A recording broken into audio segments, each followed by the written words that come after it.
Olá, alunos do segundo ano do Colégio Caldas. Mais uma videoaula de Química.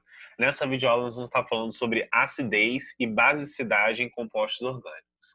Antes de começar a acidez e basicidade em real, a gente vai estar falando um pouco sobre as teorias modernas ácido-base, a teoria de Bronsted e Lowry, que é a teoria que a gente utiliza para explicar a acidez e basicidade dos compostos orgânicos. Depois eu vou entrar na acidez dos compostos orgânicos, falando sobre ácidos carboxílicos, álcools e fenóis, e depois sobre basicidade dos compostos orgânicos, onde eu vou estar mencionando as aminas, tá? Bom, vamos estender um pouco a teoria de ácido e base. Lá na química inorgânica, nós vimos que ácidos são substâncias que, em meio aquoso, liberam íons H+. Agora, a gente tem um conceito de Bronsted-Lowry, que é muito importante no estudo da acidez e basicidade dos compostos orgânicos. Ácido, para Bronsted e Lowry, é toda espécie química capaz de doar um próton H+. Então, eu vou ter um hidrogênio ligado a um átomo muito eletronegativo, que nós vamos ver que é o oxigênio, e esse hidrogênio vai estar saindo da fórmula química daquele composto orgânico. E toda vez que eu tiver um composto orgânico que tem esse hidrogênio ligado ao oxigênio e ele consegue sair, eu vou ter um ácido. Uma base, tá? É toda espécie química capaz de receber um próton H+. Então, se eu tenho uma reação química como essa, aqui eu tenho uma cetona e aqui eu tenho o ácido clorídrico. A gente percebe dessa reação, ó, que o oxigênio possui pares de elétrons não ligantes. E esses pares de elétrons não ligantes, eles conseguem capturar um próton. E aqui eu vou ter uma cetona protonada, que é o que nós chamamos de ácido conjugado, e vou ter um Cl-, que é a base conjugada, porque devido à diferença de eletronegatividade, esses elétrons da ligação aqui, HCl, eles migram para o cloro, correto? Então, ácido doa H+, base recebe H+. Bom, vamos primeiro falar do caráter ácido aí dos ácidos carboxílicos. Então, como eu disse, nós temos um ácido carboxílico, que é uma estrutura que tem essa fórmula aqui, C-O ligada a O, H. Como o oxigênio é mais eletronegativo que o hidrogênio, na hora que esse ácido ioniza, ele vai sair na forma de íons H+. E aí eu tenho a ionização da carboxila, certo? E eu vou formar o ânion carboxilado. Esses dois elétrons aqui seriam os elétrons da ligação oxigênio-hidrogênio, que vão ficar para o oxigênio, tá? O caráter ácido dos ácidos carboxílicos é fraco comparado ao caráter ácido de ácidos inorgânicos, como ácido clorídrico e sulfúrico, tá bom? Mas dentre todas as funções orgânicas, o caráter ácido dos ácidos carboxílicos é o mais forte, tá? A força de um ácido carboxílico diminui com o aumento da cadeia carbônica. Então, aqui eu tenho um exemplo aqui que eu tirei até da própria apostila. Eu tenho esse ácido carboxílico que tem 2 carbonos, e aqui eu tenho o ácido carboxílico com 1, 2, 3, 4 carbonos. Por que que quando eu aumento a quantidade de carbonos na cadeia carbônica, eu diminuo a acidez? Toda vez que eu tenho carbonos ligados a hidrogênio na cadeia, porque nós sabemos que de maneira invisível que tem hidrogênios, eu vou aumentar o efeito doador de elétrons. O efeito doador de elétrons vai dificultar a saída desse hidrogênio H+. E se dificulta a saída desse hidrogênio H+, quer dizer que o ácido vai ionizar menos. E se vai ionizar menos, ele vai ser um ácido mais fraco. Então, o primeiro fator é o tamanho da cadeia, ok? Bom, a presença aí na estrutura do ácido carboxílico, na cadeia carbônica, de grupos que atraem os elétrons da carboxila para si, irá reverter a situação e irá aumentar a força do ácido. Então, nós temos que, infelizmente, memorizar esses grupos que são chamados de doadores de elétrons e retiradores de elétrons. Os grupos retiradores de elétrons são os halogênios, elementos da família 7A, como o cloro, tá? NO2, a própria carboxila, então se tiver outra carboxila na cadeia, além da própria carboxila do grupo funcional, vão ter um ácido carboxílico mais forte. Grupo sulfonato, grupo aldoxila, que é esse C-OH, o fenil, que é o anel aromático, e o vinil, que é quando eu tenho carbonos fazendo ligação dupla. Esses grupos, por serem retiradores de elétrons, vão facilitar a saída do hidrogênio da carboxila. e, por consequência, eu vou aumentar a acidez. Enquanto que, se eu aumentar os grupos doadores de elétrons, que são os radicais de alquila, metil, etil, propil, isopropil ou átomos eletropositivos, eu vou estar diminuindo a saída desse hidrogênio e, por consequência, eu vou diminuir também a acidez. Então, a gente percebe aqui que eu tenho esse primeiro ácido carboxílico com 2 carbonos. Ó. O Ka, que é a constante de ionização, que mede a força desse ácido, nesse caso é 1,7 vezes 10 a menos 5. Se eu adiciono mais um grupo metil, eu estou adicionando um grupo doador de elétrons. E um grupo doador de elétrons vai diminuir a força do ácido. Então, caiu de 1,7 vezes 10 a menos 5 para 1,3 vezes 10 a menos 5.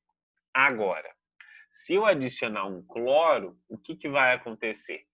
Eu continuo tendo 2 carbonos aqui, só que adicionando um cloro, eu vou passar de 1,7 vezes 10 a menos 5 para 1,4 vezes 10 a menos 3. A potência negativa diminuiu. Se a potência negativa diminuiu, quer dizer que a força desse ácido aumentou. Então, esses grupos aqui, os retiradores de elétrons, vão aumentar a força do ácido, tá? Lembrem-se disso. Além disso, dependendo da posição que esses grupos estão, eu também posso aumentar a força do ácido. Olha só. Quanto maior a quantidade de grupos retiradores de elétrons, maior a acidez. Então, aqui com um cloro, eu tenho a constante de 1,4 vezes 10 a menos 3, que nós vimos no slide anterior. Quando eu adiciono 2 cloros, ó, vai para 3,3 vezes 10 a menos 2, aumentou mais ainda.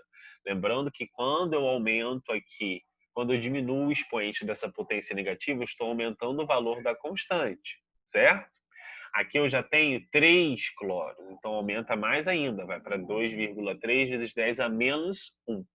Então, quanto maior a quantidade desses grupos retiradores, maior também é a acidez.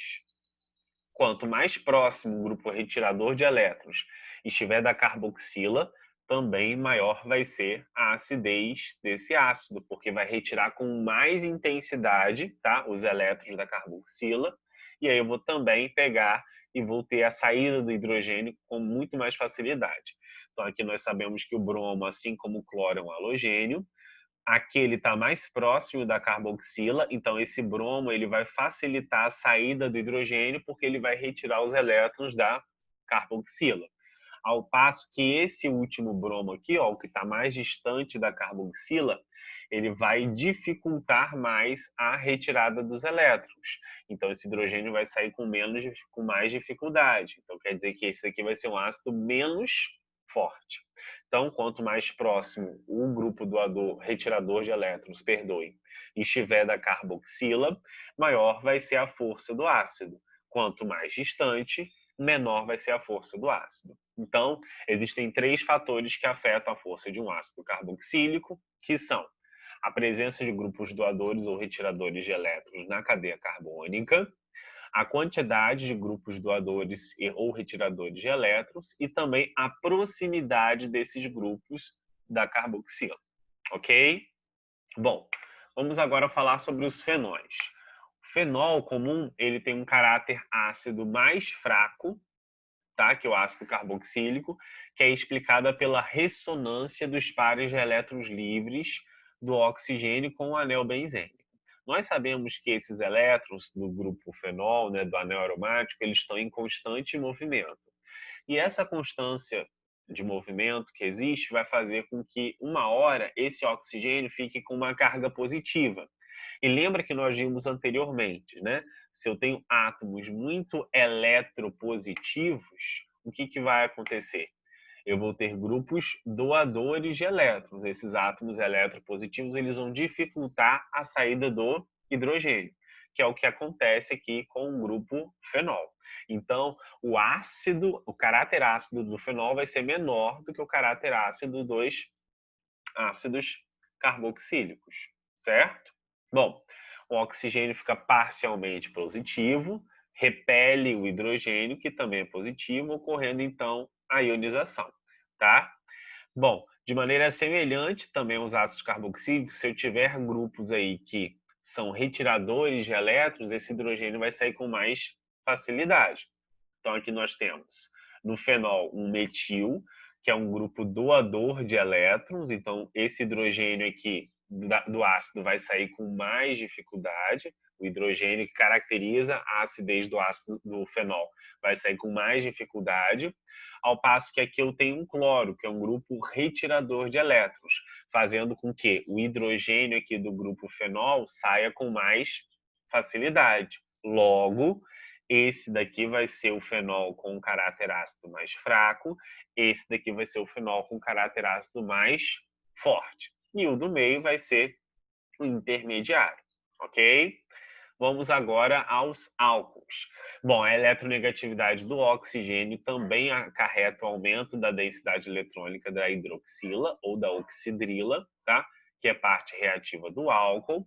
No caso do álcool, o que vai acontecer? Se eu aumentar a quantidade de carbonos na cadeia, eu vou diminuir a acidez dos álcools. Então, a gente percebe aqui que esse álcool aqui vai ser o álcool mais ácido, porque só tem um carbono na cadeia. Esse daqui vai ser um álcool menos ácido, porque tem 2, e aqui eu já tenho 3 carbonos na cadeia. As mesmas regras de acidez que se aplica para ácidos carboxílicos também se aplica para fenóis e álcools. Então, a comparação aqui é que os ácidos inorgânicos, como clorídrico, bromídrico e odídrico, são os mais fortes, o sulfúrico. Depois eu tenho os ácidos carboxílicos, depois eu tenho fenóis, depois a água e depois os álcools. Então, os álcools são as substâncias com caráter ácido menos elevado de todas as funções orgânicas. Então, gravem bem esse retângulo aí azul, que ele é super importante na hora de identificar a acidez em questões. Correto? Bom, vamos falar da basicidade. Bom, as aminas, nós vimos lá, que são bases de Bronsted-Lowry, são substâncias capazes de receber um próton, receber um H+. Então, aqui eu tenho uma amina, que é uma base de Bronsted. Quando ela recebe um H+, ela vai ficar positiva, porque ela recebeu esse H+, e esse par de elétrons aqui do hidrogênio livre é que vai estar capturando esse hidrogênio H+, já que nós sabemos que numa ligação química é necessário um elétron de um átomo e um elétron do outro, tá? Apresenta um caráter básico fraco comparado às bases lá da química inorgânica também, tá bom? O caráter básico das aminas é devido a esse par eletrônico livre, como eu falei, que existe no nitrogênio.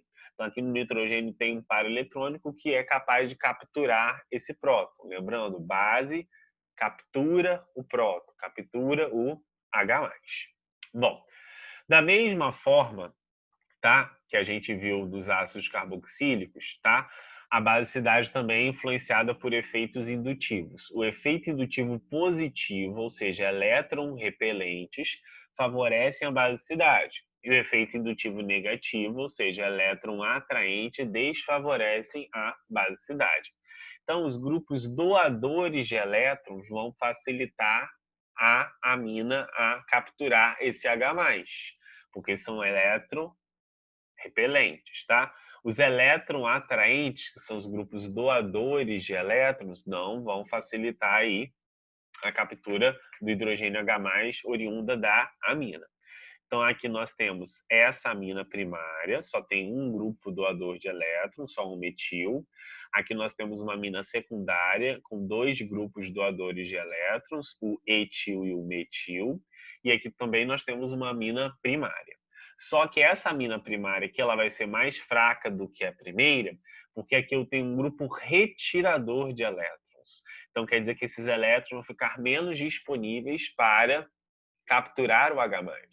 Ao passo que essa segunda tem 2 grupos doadores de elétrons. Então, esses carbonos e hidrogênios vão doar elétrons para o nitrogênio, que é mais eletronegativo, que vai facilitar a captura de um H+ por esses pares de elétrons.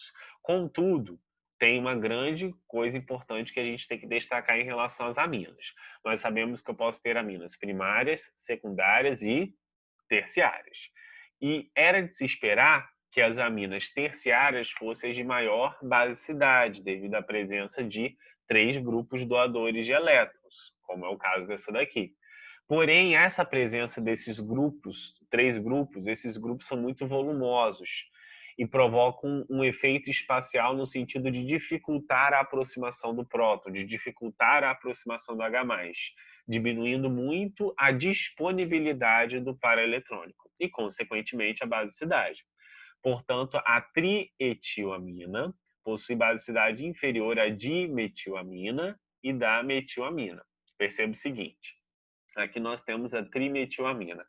Ela tem uma basicidade inferior, porque esses grupos volumosos, radicais orgânicos aí, dificultam com que esse par de elétron, que aqui não está, né, representado, mas ele existe aí, tá? Em algumas estruturas não vai estar representado, assimile o H+.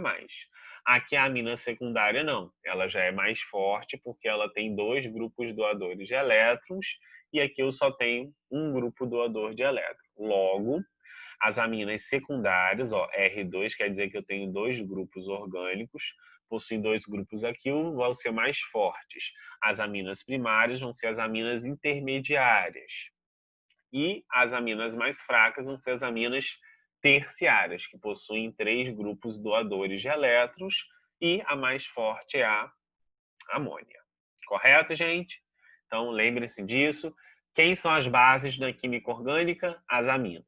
Quem são os ácidos da química orgânica? Ácidos carboxílicos, fenóis e álcools. Sendo que dos ácidos, aquele que é mais forte são os ácidos carboxílicos. Lembra-se dos grupos doadores e retiradores de elétrons. Os grupos retiradores facilitam o caráter ácido, aumentam o caráter ácido. Os grupos doadores de elétrons vão facilitar as aminas. E aí vocês têm que memorizar aí esses grupos doadores e retiradores de elétrons. Tá certo, galera? Bom, essa foi a nossa videoaula. Espero que vocês tenham entendido tudo. Qualquer dúvida, por favor, tirem dúvida comigo pelo WhatsApp. Forte abraço a todos. Até a próxima. Tchau, tchau.